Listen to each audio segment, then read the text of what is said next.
Salve, salve nação tricolor, muito boa noite. Estamos aqui presentes novamente, após mais um jogo do São Paulo Futebol Clube, estreia do Campeonato Brasileiro. E como nós já havíamos citado aí anteriormente, no meio da semana, já era esperado que hoje teríamos um jogo muito difícil, difícil para o torcedor são paulino, né? E muito difícil dentro daquilo que o São Paulo almeja dentro do campeonato, entendeu? Que se tivermos o mínimo de consciência, o São Paulo ele tem que visar o não rebaixamento, né? E hoje a gente já inicia o campeonato com uma derrota em um provável confronto direto, né? Contra o Botafogo, que também vai brigar para não cair, que também tem um time extremamente limitado, um time muito fraco, mas que mesmo assim conseguiu impor o seu volume, seu ritmo de jogo e pressionar o São Paulo Futebol Clube, né?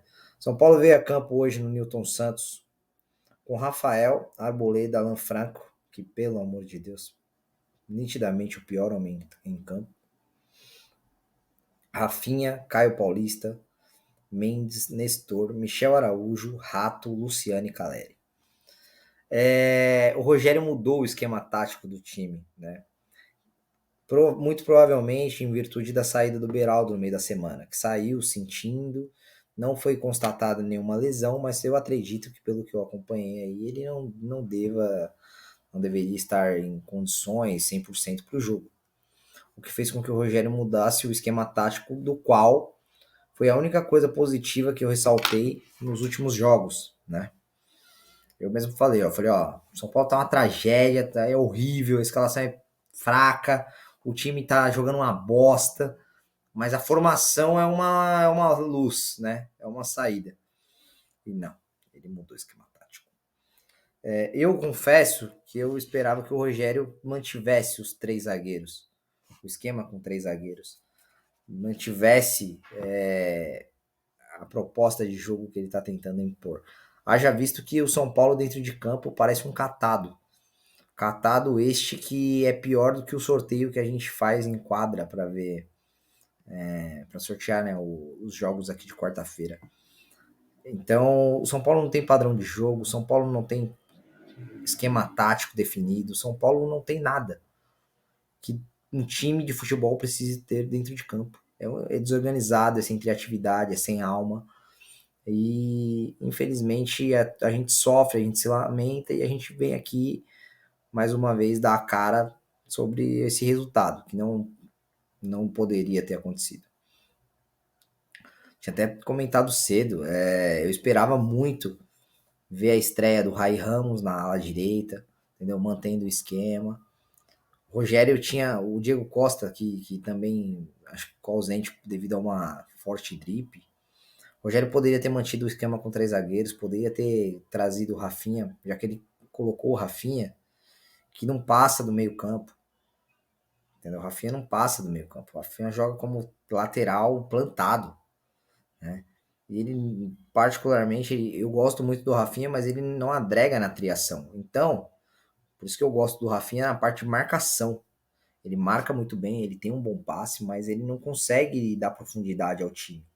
Então, na minha visão, o Rogério hoje poderia ter entrado com três zagueiros, trazer o Rafinha para um zagueiro do lado direito, fazer com três zagueiros, colocava o Alan Franco, que é péssimo. O Alan Franco, cara, guardado as proporções aqui e as comparações, mas o Alan Franco ele me lembra muito Lugano no São Paulo quando chegou, no sentido de ele é um zagueiro forte, porém é muito lento.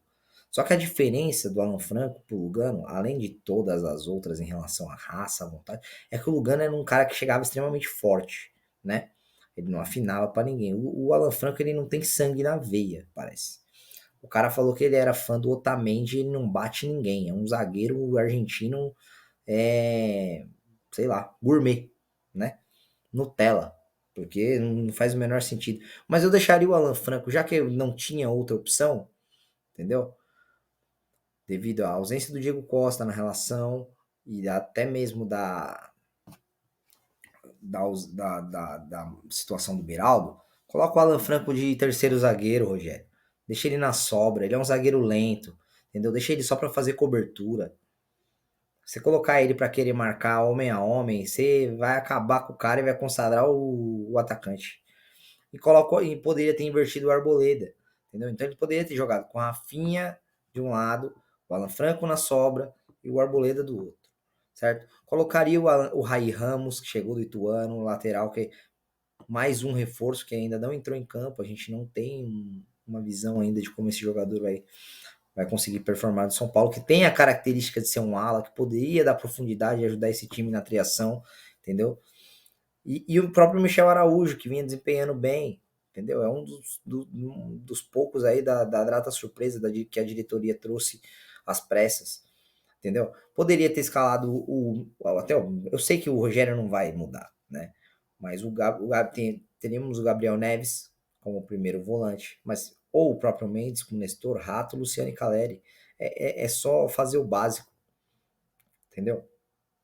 Mas não, ele vai com um time extremamente fragilizado, um time que não marca ninguém, um time que cerca e que toma um gol aos 3 minutos, né?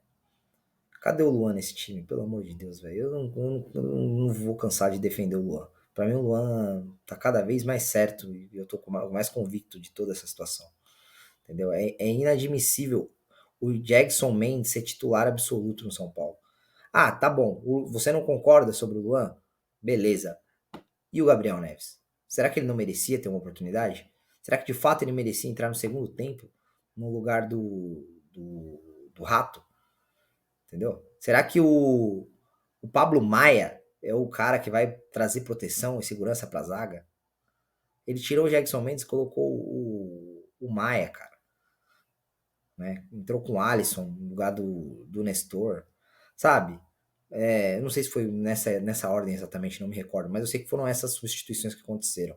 Aí entra o David no lugar do Luciano, logo na sequência sente uma lesão. O Luciano também sente uma lesão. E essa draga, essa zica que beira o São Paulo só se aprofunda ainda mais. Então, fica difícil, cara. Fica difícil defender. Fica difícil defender a permanência do Rogério, como eu falei.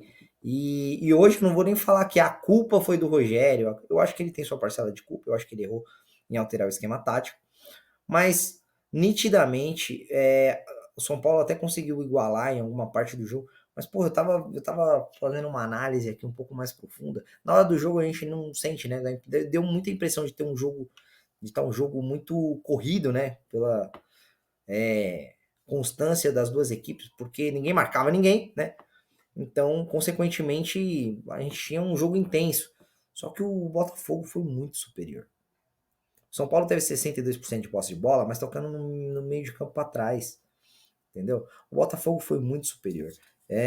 Analisando aqui os lances, o Botafogo ele teve 9 chances que foram triadas. O São Paulo teve 4, entendeu? Aos 5 minutos já poderia tá 2-0 pro Botafogo. O gol do Tiquinho Soares foi aos 3. E o mínimo de pressão que o São Paulo sofreu no referente ao Botafogo, sua torcida, no Newton Santos, aos 3 minutos o São Paulo já estava perdendo o jogo. Aos 5 minutos o Tiquinho Soares. O Tiquinho não.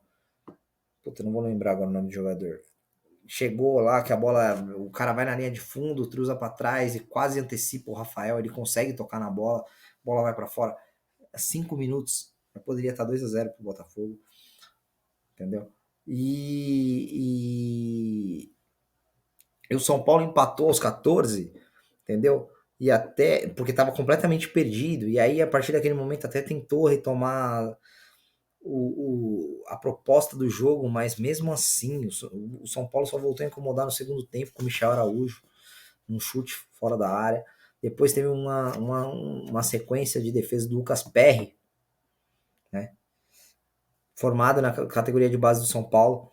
E o Caio Paulista teve uma chance, logo na sequência o Marcos Paulo que entrou. Olha, o Marcos Paulo entrou depois que o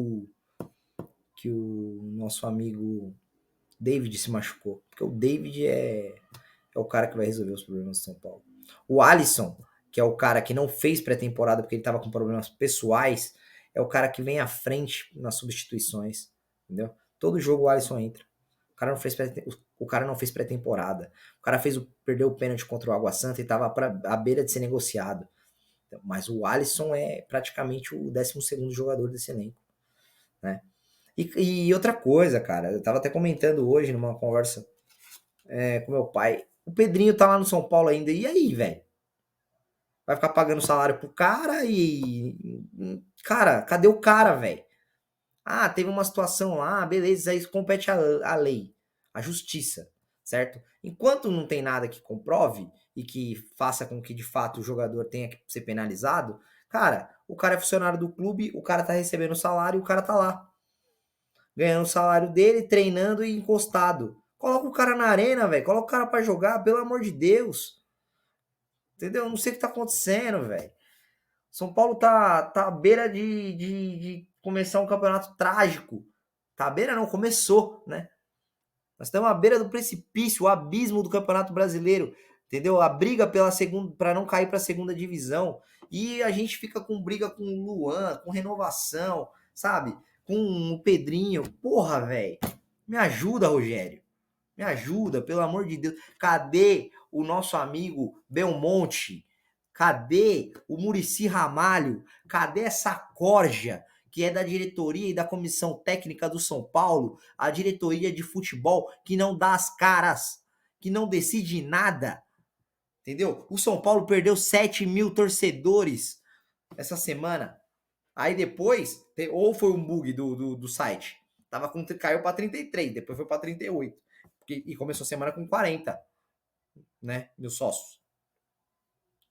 Então, quer dizer, a torcida tá desmotivada, tá desacreditada desse time, cara.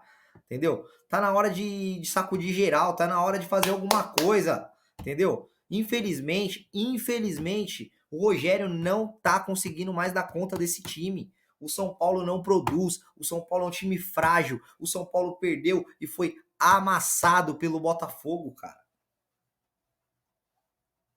9 chances, cara. Eu fui contabilizar aqui agora, tava relacionando para fazer análise pós-jogo. 9 chances a 4. Pelo amor de Deus, cara. O que tá acontecendo? O Botafogo é ridículo. O Botafogo não se classificou para as fases finais do Campeonato Carioca. O Botafogo foi desclassificado perdeu vaga por Volta Redonda, cara. E vocês querem me falar que esse time tem que amassar o São Paulo? Pelo amor de Deus, velho. Pelo amor de Deus. O que aconteceu com o São Paulo, velho? São Paulo Futebol Clube acabou. É isso que vocês estão querendo me dizer? Não dá, não dá. É muito sofrimento, cara, pra nossa torcida. A gente tá na beira do abismo, entendeu? E ninguém vê uma luz no fim do túnel, entendeu? Ninguém vê um fio de esperança, uma expectativa positiva, nada. É só jogo após jogo, só catástrofe, só derrota, só vergonha, vexame. O Luan foi inscrito, né? Tá à beira de ser inscrito aí no Campeonato Brasileiro. A renovação, pelo visto, vai caminhar. E eu espero que o Luan fique, cara. Eu gosto muito do Luan, eu torço muito por ele. E ele é o melhor volante, primeiro volante que nós temos no futebol brasileiro. Porque volante, deixa eu falar um negócio pra você. Rapaziada, eu sou fã do Casemiro. Do Casemiro do Real Madrid, tá? Na época que ele jogava no São Paulo, eu não gostava, não. Não vou ficar fazendo ser hipócrita, não. Porque no São Paulo também ele jogava de segundo volante, ele se achava sei lá, entendeu? Falcão, ele se achava, sei lá, essa galera. O camisa 8 uma pica. E não era nada disso. Mas o Casemiro hoje, no Real Madrid, no United, né?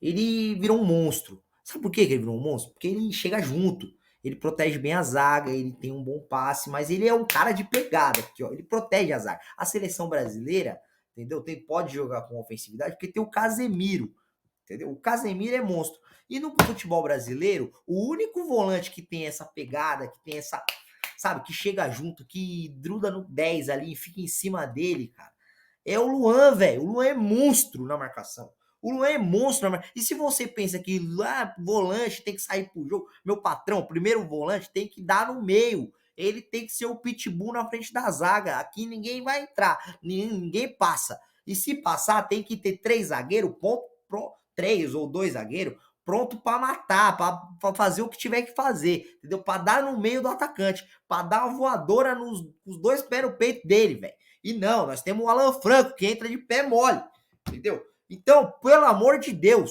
renovem com o Luan, entendeu? Porque senão esse cara, ele vai pro Atlético Mineiro, ele vai pro Flamengo, ele vai pro Palmeiras, e ele vai virar um monstro, entendeu? Porque ele já é monstro, mas no São Paulo ele não joga, né? São Paulo ele não joga.